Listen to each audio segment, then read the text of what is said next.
Good evening, America. Welcome to the Tuesday edition of Just the News, No Noise. I'm your host, John Solomon, reporting to you, as always, from Washington, D.C. Kamala Harris is moving in and closing in on securing the nomination, bumping Joe Biden out of the top spot on the Democratic ticket.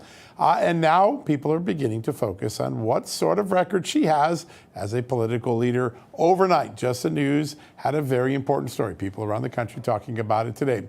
Before she was given responsibility to be the border czar under Joe Biden, she had been a top prosecutor, first in San Francisco, then the top cop in California, the attorney general.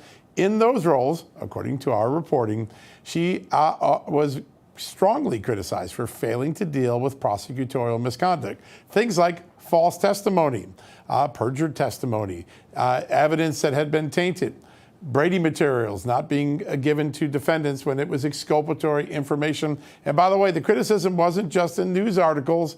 Judges from the bench raised serious concerns about the conduct of Attorney General and District Attorney Kamala Harris back in her days in California. That's just some of the information we're going to be discussing tonight, including with our first guest, one of California's most accomplished lawyers. Harmeet Dillon will be with us in a few minutes.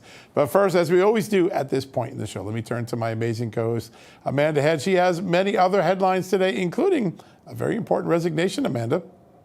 Indeed, indeed. Yes, so glad to be here, especially because, as you alluded to, this news cycle, it might be the craziest that I have ever seen in my lifetime, and it's not slowing down. So earlier today, Secret Service Director Kimberly Cheadle, she resigned. This is after she vowed to continue working following the assassination attempt on President Trump. But it seems that the bipartisan concerns against her leadership were a bit too much for her to handle. And when I say bipartisan, I mean it, because this is what she weathered from Democrat Congresswoman Alexandria Ocasio-Cortez just yesterday.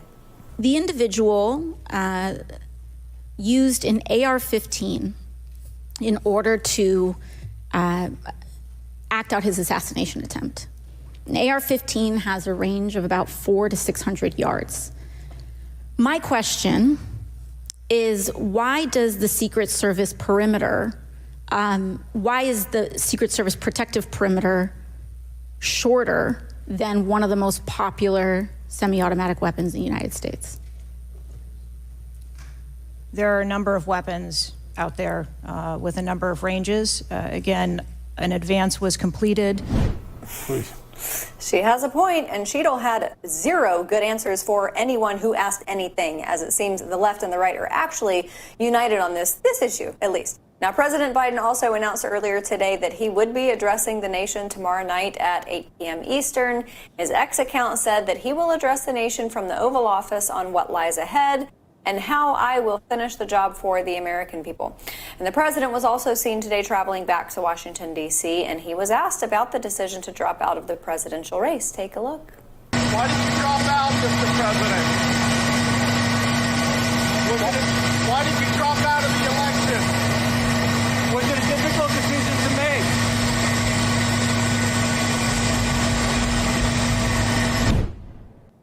Broken up with over text and ghosted. I guess we're going to have to wait until tomorrow night to get an answer from the president. And VP Kamala Harris says that as of this morning, she has earned enough support from the delegates to secure the Democrat nomination for president. So it looks like we won't be seeing an open convention at the DNC. But with this news cycle, I guess anything right now is possible. And with that, John, I'm going to hand it back over to you.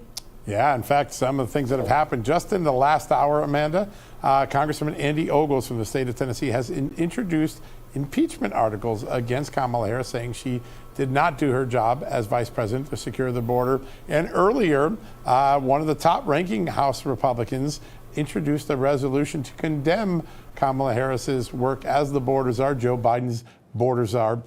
Two remarkable moments, that coming from Congresswoman Elise Stefanik of New York.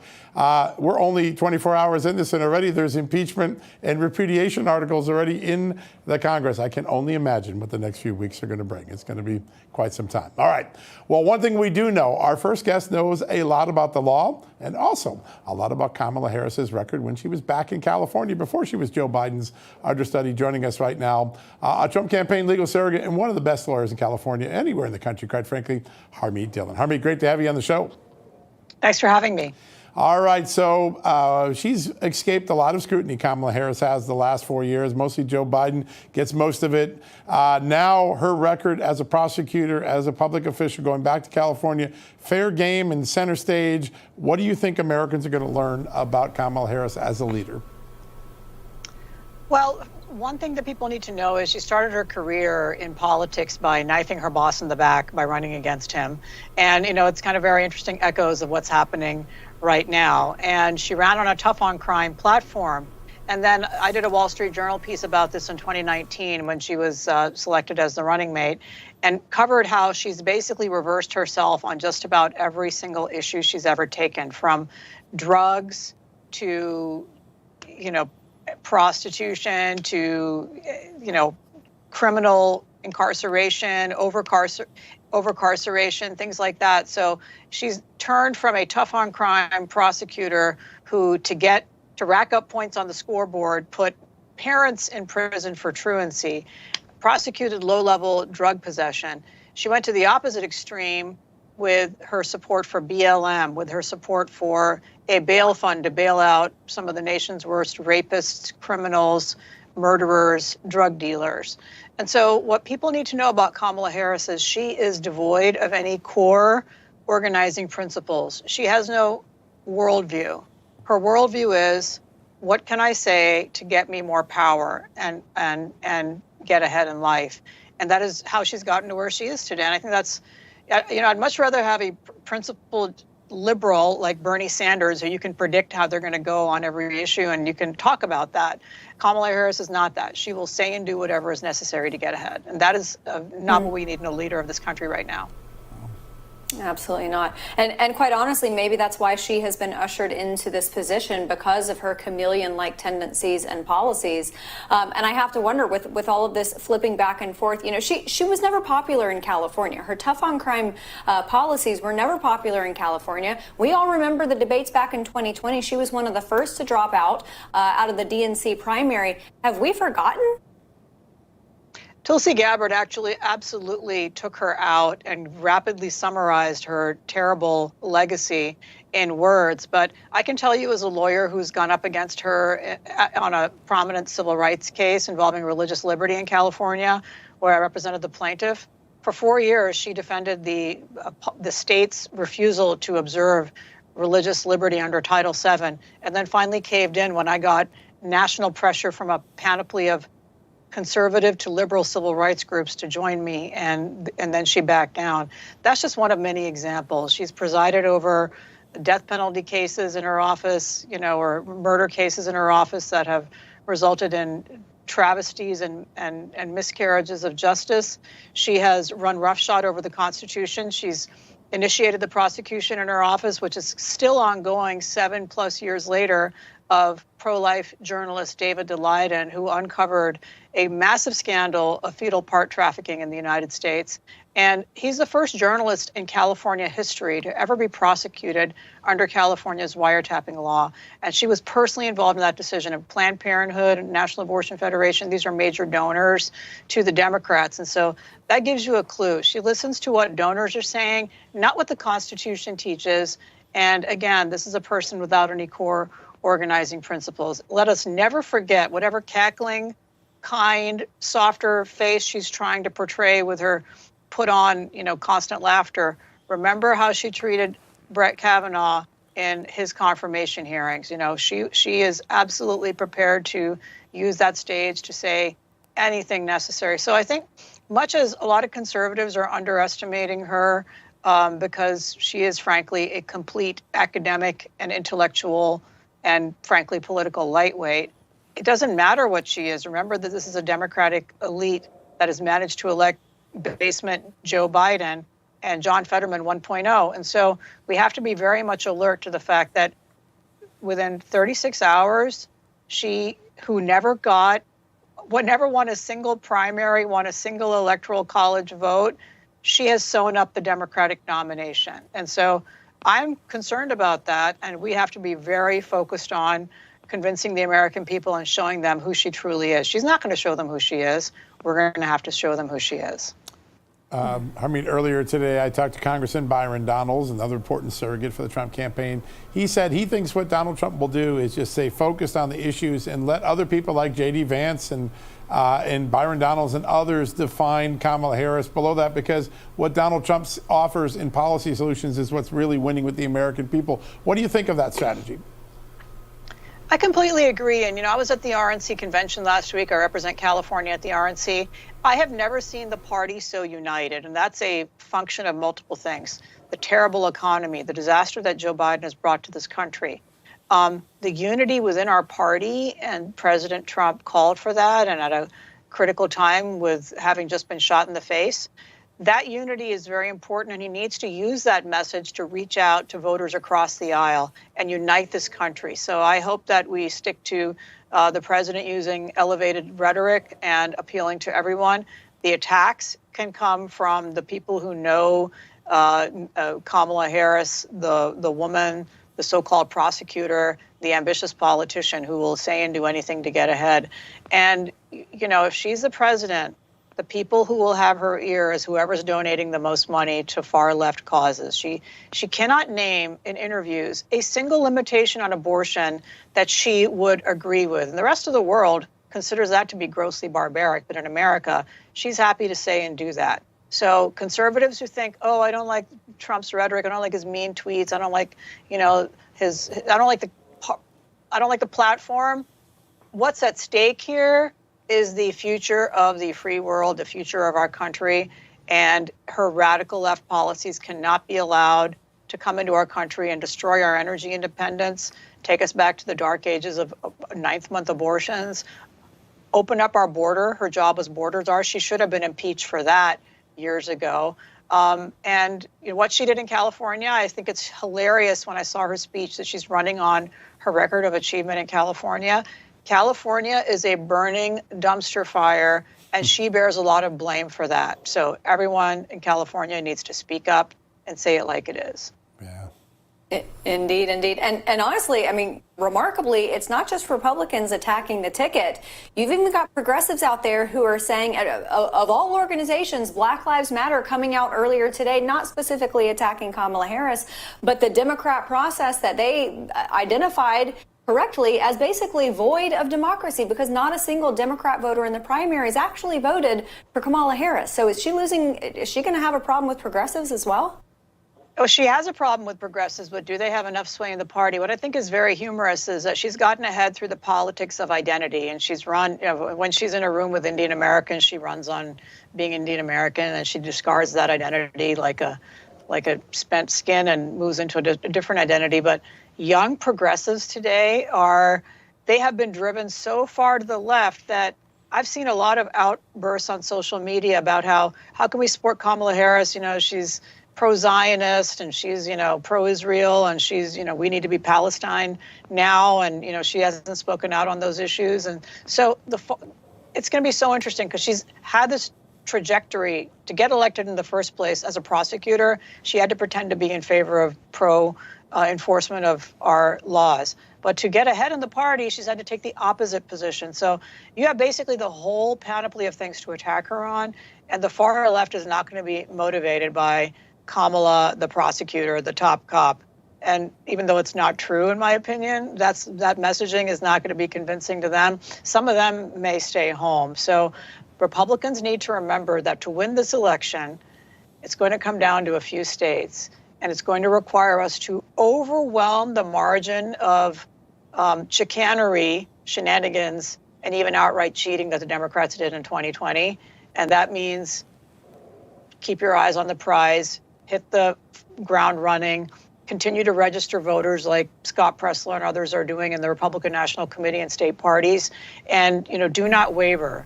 So that's my message to Republicans. We have our work cut out for us, not because Kamala is a great candidate, but in a way because she isn't.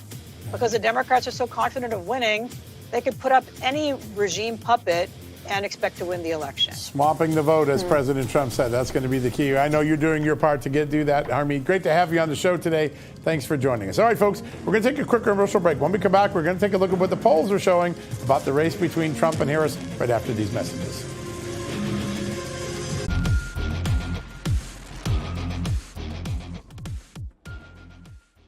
Welcome back, America, to Just the News, No Noise. I'm Amanda Head, joining you, of course, with my co-host and Just the News editor-in-chief, John Solomon. We are so happy to be with you tonight. Now, Kamala Harris has reportedly all but officially wrapped up the Democrat nomination, securing the delegates necessary to do so at the Democrat National Convention next month after President Biden dropped out of the race via an X post over the weekend. Talk about getting dumped via text. So now the question becomes, how is she going to do against Donald Trump? Is this good news for Democrats or not? With us now to discuss is one of the nation's top pollsters. He's also the host of the Scott Rasmussen Show on Merritt Street. Scott Rasmussen joins us now. Thank you so much for being here, sir. Well, Amanda, it's always great to be with you. And, you know, this is an extraordinary time. People want to know what the polls say. And the truth is, most people don't know much about Vice President Harris. So it's a little bit dicey to talk about exactly where things stand right.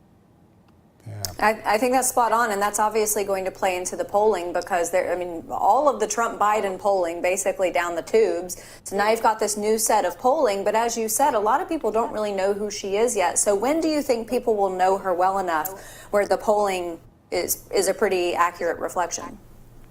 Well, I think it's going to be an ongoing process. You know, we've never had a situation like this where somebody is trying to introduce herself to the nation at this point in a presidential campaign.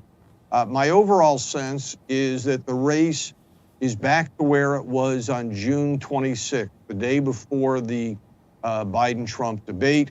You know, at that point, the popular vote polls were pretty close, and the first look I'm seeing at our data and some others says we're kind of back to that situation, but Trump having a little bit of an edge in the key swing state. Over the next 2 weeks or so, we'll begin to learn a little bit more about Vice President Harris. And as that happens, we'll see the numbers shift. It wouldn't surprise me, by the way, if in the interim she gets a little bit of a bounce. You know, she's the new kid in town. Yeah, and we typically see that when there's a switch like this, although we haven't seen this sort of switch in a while, but certainly when someone steps into the void. I want to ask a little bit about the challenge she has. She wants to blaze her own path. She's got her own record, but she has to own almost everything that Joe Biden did as president, particularly the two I words, inflation and immigration. How is that going to play out over the next few weeks, you think? That's not a good place to be. If you wanted to enter this race, you would want to have a better record to run on. Look, the way I think about it is with Joe Biden in the race, it was like the Democrats were coming to bat in the bottom of the ninth and down by 5 or 6 runs. Right. With Harris in the race, they're coming to bat in the bottom of the ninth. They're down by a run or two. Those issues you mentioned, you know, inflation, immigration, big negative. But there was at least now for the Democrats, you know, a plausible path to victory. Yeah. Yep. Scott, I'm wondering if you anticipate any type of boost for her as some endorsements roll in. Obviously, House Minority Leader Hakeem Jeffries and also Senate Majority Leader Chuck Schumer have thrown their weight behind her, albeit I will say Chuck Schumer's weight throwing was not extremely enthusiastic. Does that give her a bump? Oh, it's hard to say. You know, a lot of people aren't focused on what the majority leader says. But the reality is in all kinds of polling, especially if we're polling, say, Senate races and things where the candidates aren't as well known as a typical presidential candidate, what you see is some members of the party are a little disgruntled in the summer. And they say, well, I'm not going to vote for this person or that person. And I think a lot of Democrats who think maybe Biden shouldn't have been pushed out, or if he had, somebody else should have been the nominee. We may see a little bit of grumbling there, but typically after Labor Day, that goes away. I would expect that when all is said and done, Kamala Harris will get a very nice share of the Democratic vote. Donald Trump will get a big share of the Republican vote. It will come down to turnout. It will come down to independent voters. And, you know, that's the thing we're looking at that's hard to tell. There were a lot of people who vote in a typical election who were telling us, I'm not going to bother showing up if it's Trump-Biden. With Harris in the race now, I want to see if those numbers begin to look a little different. Will she get some of those young voters back out who had given up on President Biden? Yeah, that's one of the key dynamics.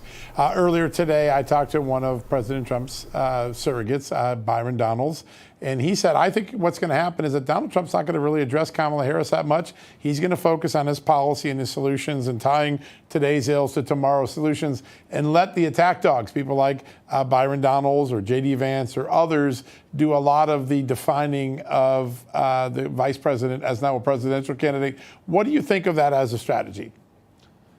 I think it's the smartest strategy they could come up with. You know, one of the greatest risks for the Trump campaign right now is a debate between Donald Trump and Kamala Harris in which President Trump might go over the top, say something offensive, and, you know, be his own worst enemy. So the more that he can focus on issues and talking about the path forward, the better off he's going to be. And John, you remember back in 2016, much to the shock of the political world, the data actually showed that Donald Trump talked more about issues. Hillary Clinton talked more about Donald Trump. That was the strategy that won in 2016, and it is the best path forward for President Trump at this point in time. Wow, that's a great point about 16. Absolutely. Yeah. And there is a policy point that is solely Kamala Harris's. She can own it, and that was her prosecutorial policy, if you want to call that, in California. And that tends to turn off some black voters, especially black men. Is that at least a policy point that he should focus on with respect to specifically Kamala Harris? You know, that's a situation where I think the Democrats' perhaps blindness about President Trump may do them more harm than good. I've already seen comments, you know, that she's a prosecutor, he's a felon, she knows perps like him. The more that they lean into that perspective, they're focusing, it's part of a belief that Donald Trump can't possibly win, and they're missing a chance to talk about issues. If I was Vice President Harris right now, I would be thinking of how do I address the immigration issue, given the past statements and the past, her own statements and also the position of the administration on that. I'd be thinking about economic policy questions, and I'd be thinking about how do I get closer to the mainstream rather than the progressive Democrat world that she's part of. Yeah. One of the places where progressives playing hard right now, there's a protest going on right now in the Congressional building, anti-Israel, anti-Jewish protesters right now. This is something that Kamala Harris is going to duck tomorrow. She's not going to show up for Prime Minister Benjamin Netanyahu's address to Congress. How does she navigate that in the next few weeks? Because that part of the party is still very vocal and very visible. And this is a great example of the difficulty she finds herself in. Only 20% of voters want their representatives to boycott this speech by Netanyahu. There is a sense that we are and should be more supportive of Israel than of the Palestinians and Hamas. But in a critical state like Michigan and in other parts of the Democratic Party, you can't really say that. So Vice President Harris is kind of stuck with the administration's position on this. I don't think she can get out from under that one.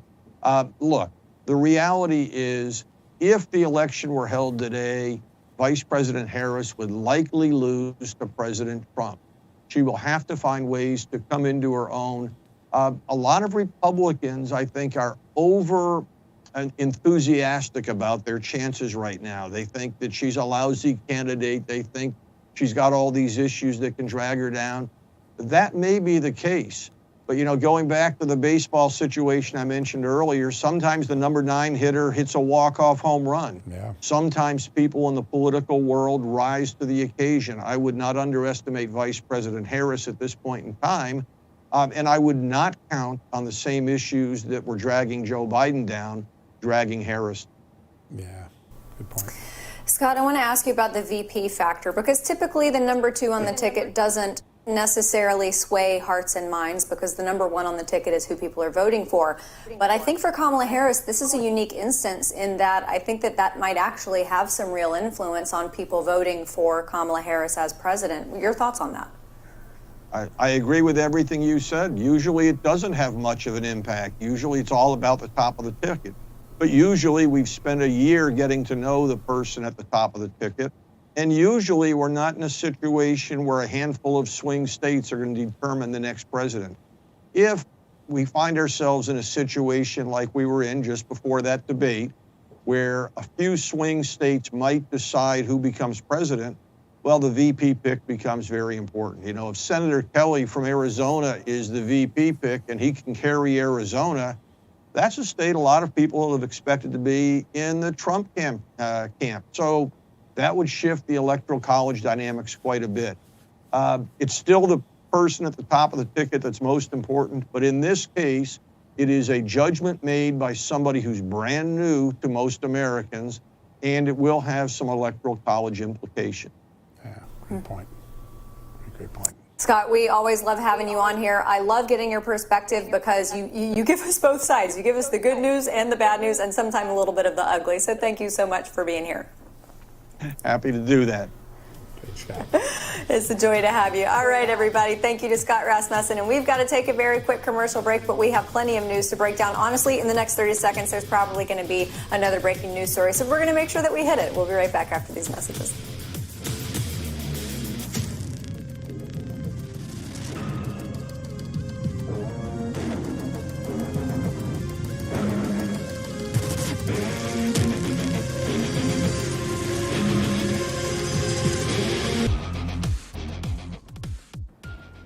Welcome back, America. As you've known from watching this show, the Supreme Court has issued some historic rulings the last couple of years, reining in the administrative state of the federal government.